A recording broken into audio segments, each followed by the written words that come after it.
Bienvenidos a Diálogos en Línea. Quien les habla, Karina Rivero, y me acompaña Manuel Serrano. Episodio 7. Competencias digitales de los alumnos. En la Argentina, la Ley de Educación Nacional número 26206, aprobada en 2006, establece entre los objetivos de la política educativa nacional el desarrollo de las competencias necesarias para el manejo de los nuevos lenguajes producidos por las TIC. Nuestra legislación se hizo entonces eco de lo que comenzó a tener consenso a nivel internacional. Así es que, dentro de lo que es los últimos planes a nivel nacional es Aprender Conectados, y del documento que es una de los PDF de la colección del marco pedagógico de Aprender Conectados del año 2017, que van a explicar un poco cada una de las competencias digitales y profundizar sobre el abordaje pedagógico en relación a las TIC, lo cual nosotros haremos un breve análisis de cada una, aportando tanto conocimientos nuestros como lo que están establecidos en el marco de Aprender Conectados. Es importante, antes de seguir con el desarrollo de cada competencia, que tengan en cuenta que en el episodio anterior vimos lo que es competencia en cuanto a concepto y lo que era capacidad. Así que estaría bueno que puedan tomar lo que ya hablamos en el episodio anterior. La primera competencia de la que nos habla el documento es la creatividad e innovación. Esto está muy relacionado con lo que es la capacidad de la resolución de problemas. Vemos cómo las competencias están relacionadas con las capacidades, y esta resolución de problemas es tanto en lo personal, en lo individual, como en relación a los otros cuando hacemos un trabajo de tipo colaborativo. También esto va a depender mucho de las prácticas culturales emergentes en relación a las tecnologías de la información y la comunicación, y que estas prácticas culturales emergentes van a cambiar de acuerdo en el momento que nos encontremos. Por ejemplo, en la actualidad tenemos mucho de lo que se habla de las narrativas transmedia, es hacer uso de estas narrativas para el trabajo de los alumnos. ¿Y cómo hacemos uso de esas narrativas? Es introducir prácticas que los alumnos muchas veces hacen uso. Por eso es importante que escuchemos a los alumnos qué tecnologías que están utilizando para mantenerse activos, cuáles son los entornos digitales que están usando, y poder así llevar a lo que es lo que los alumnos usan e innovar desde las prácticas educativas de los docentes. Entonces tomamos como uno de los ejemplos las narrativas transmedia, porque tienen que ver mucho con las series de Netflix, hacer uso de estas series que nuestros jóvenes están viendo mucho y utilizarla, y es una forma de que los alumnos se enganchen y se motiven con cosas que ellos están usando en entornos que ellos saben manejar. Comunicación y colaboración es la segunda del documento, y se relaciona con la capacidad de comunicación y trabajo con otros. Tomaremos en primer lugar el ciberespacio, que es el lugar donde circula el conocimiento y el saber, y también la creación, la circulación y funcionamiento de los datos, la responsabilidad por parte de los usuarios, el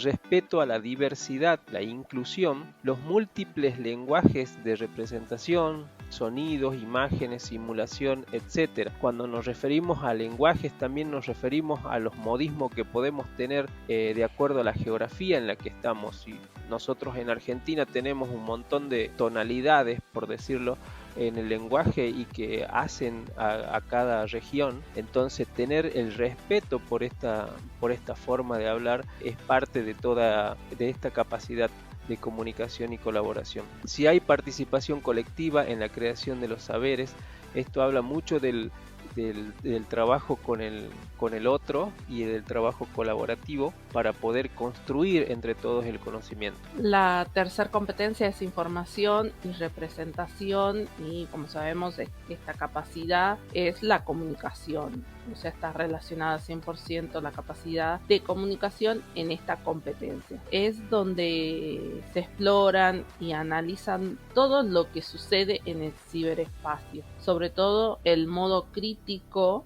de analizar esta información y la reelaboración de estos saberes. Ya como habías dicho, Manuel, la representación en los lenguajes va a variar mucho de la cultura y de las características del contexto. Bueno, esto también va a tener mucho que ver con que la información que se utiliza tiene que coincidir con lo que el contexto es para que todos estemos totalmente representados en esa información del ciberespacio, y también hacer lo que es la comparación. Como a medida que vamos analizando estas capacidades podemos ver y analizar que están todas relacionadas entre sí y que una va de la mano con la otra para ir formando esa persona que nosotros queremos, que son nuestros alumnos, con diversas capacidades que los puedan catapultar, por decirlo, en el mundo del trabajo. La cuarta capacidad que destacamos en el documento es la participación responsable y solidaria. Se relaciona con la capacidad y el compromiso y responsabilidad, el uso solidario y responsable del uso de las TICs y la información que circula en el ciberespacio, analizando y reflexionando sobre el uso de los datos y la responsabilidad de publicar información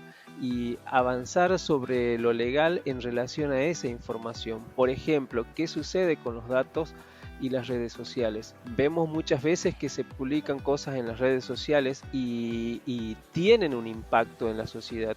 Vemos que hoy en día muchas de las marchas que se producen en nuestro país por diversas índoles o motivos son convocadas a través de las redes sociales. Entonces el impacto que tienen las redes sociales en nuestra sociedad es importante y es bueno analizarlo para hacer un uso responsable de estas redes. La quinta competencia es pensamiento crítico. Yo siempre digo que esta capacidad se relaciona con otras capacidades por la complejidad que implica, y creo que una de las más importantes es la capacidad de resolución de problemas y la toma de decisiones con respecto al pensamiento crítico. Por eso ya explicaré al final que hablemos cómo es el proceso de esta competencia. Esto va a depender mucho de acuerdo al contexto sociocultural, que los alumnos puedan formular interrogantes, analizar desde distintas perspectivas, comparar y plantear soluciones a problemas concretos que a ellos se les presenten o que ellos puedan ver en los entornos más cercanos. Por ejemplo, la empatía cuando se publica información que puede dañar a otros, y lo que hoy conocemos como el ciberbullying. Sí. Hay que tener mucho cuidado con eso, y creo que el pensamiento crítico, como así también en la próxima competencia que veremos, hay que poner ojo en el análisis de esto y de no causar daño a las otras personas. Las páginas web también pueden hacer un análisis de que si son accesibles para todos o no. Ahí podemos tomar distintos ejemplos específicos que tienen que ver con las personas cuando acceden con imposibilidad de ver toda esa información, cuán intuitiva es esa interfaz de la página para que una persona con problemas visuales pueda acceder. Alguien que no sabe leer también deben ser partes de esta competencia, como muchos otros ejemplos, porque es para lo que les dije, es muy complejo lograr el pensamiento crítico. Como vemos que en la enumeración que se hizo en el documento de cada una de las capacidades vamos tomando mayor importancia a medida que la vamos analizando, ¿no? El pensamiento crítico, algo que la política educativa está promulgando por todos lados para que crear o para formar ciudadanos con pensamiento crítico, para que puedan tener su propia opinión y formar su propia opinión de lo que ven y de lo que escuchan y de lo que aprenden. La sexta competencia que vamos a analizar es el uso autónomo de las TIC. Consideramos que el uso de las TIC es un proceso cíclico en todos los niveles educativos y es importante que el docente trabaje con sus alumnos las competencias. Veremos el uso autónomo y no tenemos que perder el foco en la alfabetización de las herramientas que tienen un proceso activo. No debemos caer en pensar que los niños y jóvenes tienen el manejo de TIC porque desarrollan habilidades con videojuegos. Pueden desconocer el uso de las tecnologías propiamente educativas. por ejemplo, lo que está pasando hoy, que no saben enviar un mail o no tienen un email activo, pero sí están jugando constantemente en distintas plataformas y en distintos dispositivos a videojuegos. Entonces no nos confundamos por ahí cuando decimos que los niños tienen habilidades con las TIC, porque solamente juegan a videojuegos. Otra de las dificultades que pudimos ver en el uso autónomo durante el proceso de esta pandemia fue que desconocían muchos el uso de los documentos colaborativos y de las nubes. Las competencias, a modo de cierre, porque ya vimos las 6 que enmarca el documento de Aprender Conectados, que es el último plan que hasta el momento continúa en desarrollo y en vigencia. Estas competencias no son un proceso acabado y estático, son dinámicas, que quiere decir que desde nivel inicial hasta lo que es la formación en nivel superior hacen uso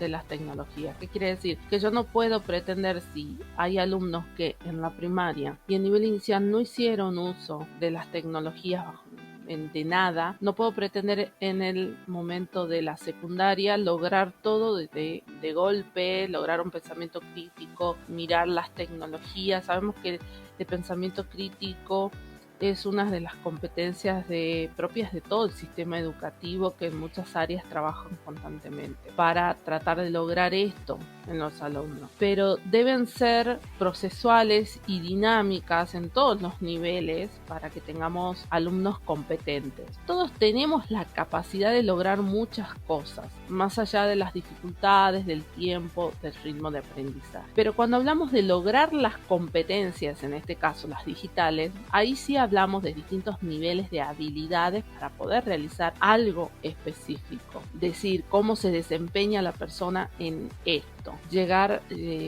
a cabo procesos mentales o poder decir cuál es el desafío que tenemos hoy dentro de lo que es la educación y el desarrollo, y que el docente trabaje para lograr estas competencias en los alumnos. Por eso en el capítulo anterior hablamos de las competencias que en primer momento tiene que tener el docente, porque si el docente no logra estas habilidades, no va a poder lograrlas en el alumno. Y para hacer lo que es el cierre de este episodio, el documento también nos habla de los ejes destacados que se van a relacionar con estas competencias de educación digital y los objetivos del plan en sí, que son los ejes de programación, pensamiento computacional y robótica, ciberespacio, inteligencia colectiva y simulación, inclusión, calidad educativa y diversidad, juego, exploración y fantasía. Por eso muchos de los contenidos que son partes de estos 4 ejes que le nombré van a permitir trabajar todas estas competencias en todos los niveles educativos.